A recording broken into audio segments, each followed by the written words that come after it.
மெய்யன்பர்களே, உங்கள் அனைவருக்கும் எனது பணிவான வணக்கம்.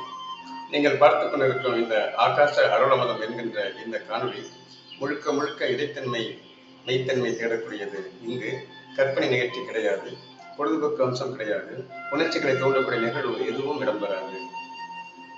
இன்றைய பதிவில் நாம் காண இருப்பது ஒரு அருணகிரிநாதரின் திருப்புகழிலிருந்து 5 வரிகள். இதுவரை சப்ஸ்கிரைப் செய்யாதவர்கள் சப்ஸ்கிரைப் செய்யும்படி உங்களை கேட்டுக்கொண்டு முடிந்தவரை முழுவதும் பாருங்கள். இது ஒரு 5 நிமிட வீடியோ.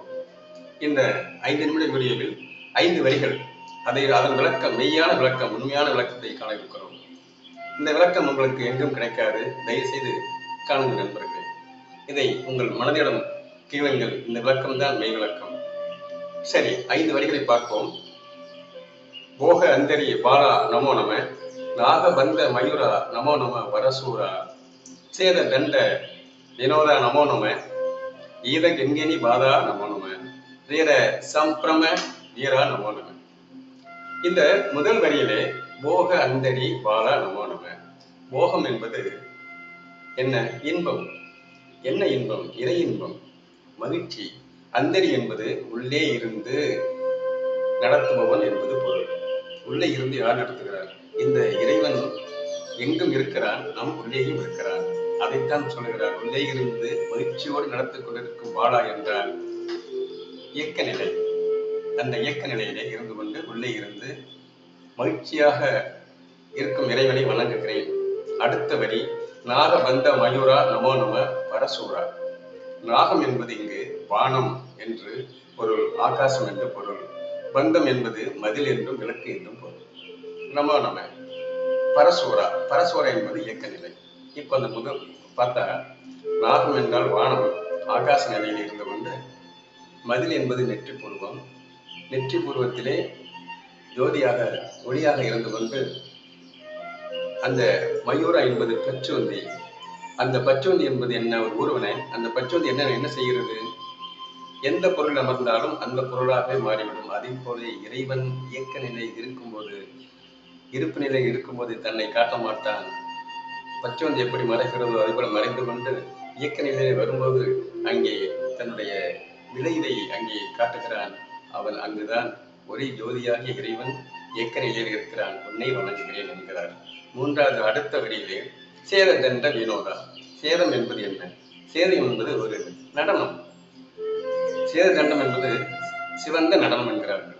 அந்த சிவந்த நடனம் என்ன? நெருப்பு, ஜோதி, ஒளி மயம், எங்கு பார்த்தாலும் ஒளி.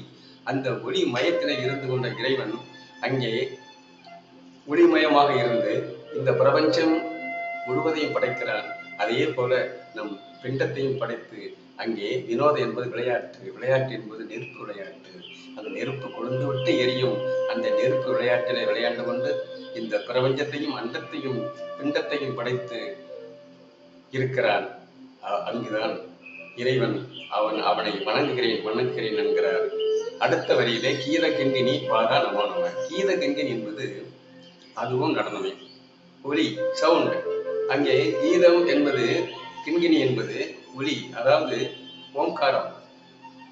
அந்த ஓம்காரம் அகர உகர மகாரம் அந்த நிலையில் இருந்து கொண்டு கீதம், அதாவது அதிர்வலைகளை ஏற்படுத்தி வருகிறான், நடனம் ஆடுகிறான். அந்த அதிர்வலைகள் தெய்வீக அலைகள். அந்த தெய்வீக ஒளிவீச்சின் மூலம் இந்த உலகம் பிரபஞ்சம் ஒரு காந்த அதிர்வு ஏற்படுகிறது. அந்த காந்த அதிர்வே உன்னை வணங்குகிறேன் இறைவா என்கிறார். அடுத்த வரியிலே தீர சம்பிரம வீரா நமோ நம. இந்த தீர என்பது எல்லைக்கோடு, சம்பிரம என்பது ஒரு ஃப்ரீ லைஃப், மகிழ்ச்சியான வாழ்க்கை. அதாவது இந்த நிலை, வீர என்பது ஒரு உறுதியான நிலை என்று பொருள். தீர சம்பிரம வாழ்வு என்று சொல்வார்கள். சம்பிரம வாழ்வு என்பது ஒரு மகிழ்ச்சியான வாழ்வு, உரியற்ற வாழ்வு, ஒரு நெறியான வாழ்வு. இதுதான் சம்பிரம. இந்த தீர சம்பிரம என்பது அந்த மகிழ்ச்சியான வாழ்வு வாழும் ஒரு எல்லை என்பது பொருள். மகிழ்ச்சியான எல்லைக்கு நம்மை கொண்டு செல்கிறான் அந்த இறைவன். அவனை வணங்குகிறேன். எவ்வளவு ஒரு அருமையான கருத்துக்கள் பார்த்திருக்கிறார். தெல்ல தெளிவாக அந்த இறைப்பொருளை பற்றி, இறையாற்றலை பற்றி, நேற்று இறையாற்றல் எப்படி வந்தது என்று பார்த்தோம். அந்த இறையாற்றல் என்ன நிகழ்த்துகிறது என்பதை இந்த வரியிலே சொல்லுகிறார். இன்னும் நிறைய இருக்கிறது நண்பர்களே. எல்லாவற்றையும் சந்திப்போம், அதை பற்றி சிந்திப்போம். இந்த இந்த சந்திப்பு நம்முடையது, சிந்திப்பது நமது மூளைகிறது. எனவே நாம் மூளையோடு கலப்பு பெற்று நாம் இருவரும் நேரடியாக சந்தித்து அந்த இறை நிகழ்ச்சியோடு இருந்து இறைவனோடு இரண்டர கலப்பு பெற்று இறை என்பதை தெல்ல தெளிவாக அறிந்து இந்த உண்மையான இறை என்ன என்பதை விளக்கமாக உங்களோடு நான் பயணப்பட இருக்கிறேன். கண்டு கணியுங்கள். நன்றி நண்பர்களே. அடுத்த நிகழ்ச்சியிலே சந்திப்போம். பாருங்கள்.